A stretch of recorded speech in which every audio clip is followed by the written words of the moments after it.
Aujourd'hui, plusieurs ministres africains, nous avons le ministre de Turquie également, nous avons le Qatar qui est présent, Israël est présente. Tout le monde est là aujourd'hui pour repenser la santé de demain sur des politiques de santé publique différentes et adaptées en post-Covid et post-pandémie.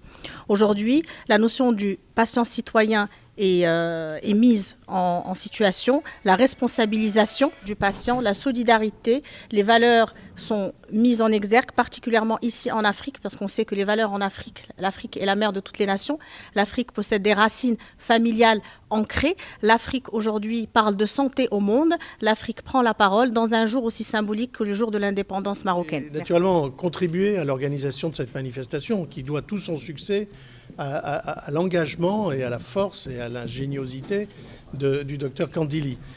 C'est un congrès, pour moi, qui ai vécu beaucoup de grandes manifestations mondiales, c'est un congrès d'une classe exceptionnelle et qui porte sur 2 points dans son titre. Il porte sur l'Afrique et il porte sur la réduction des risques.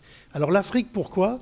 Parce que non seulement c'est le berceau de l'humanité, mais l'Afrique, c'est le continent où demain, les plus grands problèmes de santé publique vont se poser. Des problèmes liés à la science, à la médecine, des problèmes humanitaires et des problèmes économiques. Il faut savoir que pour ce qui est de ma spécialité, le cancer, 75% des morts par cancer dans les 20 prochaines années vont survenir dans des pays qui, à eux tous, aujourd'hui, font 5% du PIB mondial. Ça veut dire que c'est les pays les plus pauvres qui, demain, vont avoir le plus lourd fardeau à porter pour le cancer. Or, force est de constater que l'Afrique n'est pas prête.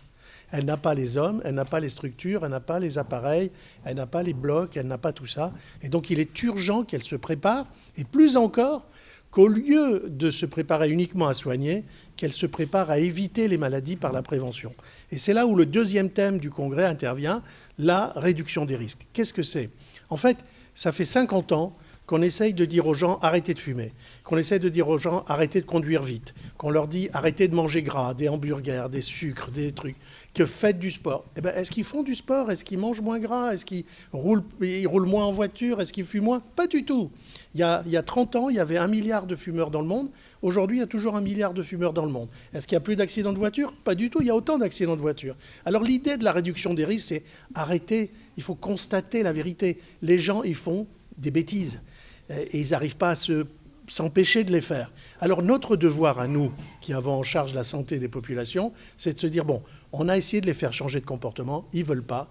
Alors on va essayer de les laisser faire leur comportement, même si on continue de faire de l'éducation et des conseils, on va les laisser faire, mais on va essayer de réduire les conséquences néfastes de ces mauvais comportements. Alors l'exemple le plus simple, c'est les accidents de la voiture. Et on avait, il y a une vingtaine d'années, 10 000 morts par an en France avec les accidents de voiture. Qu'est-ce qu'on a fait ? Ceinture de sécurité, airbag, ABS, etc. Moyennant quoi, on est à moins de 3 000. Il y a autant d'accidents. Mais on n'a pas dit on empêche les gens de conduire, on empêche d'acheter des voitures. Ils achètent des voitures, ils conduisent, mais nous, on fait tout pour que s'il y a un accident, ils ne meurent pas. Eh bien, c'est pareil pour tout. C'est pareil pour l'obésité, qui est un facteur de risque considérable pour l'Afrique. Il y a une montée en puissance de l'obésité qui est majeure. Et c'est pour ça qu'il faut repenser les politiques de santé en travaillant sur la prévention et en acceptant de constater la réalité des comportements humains.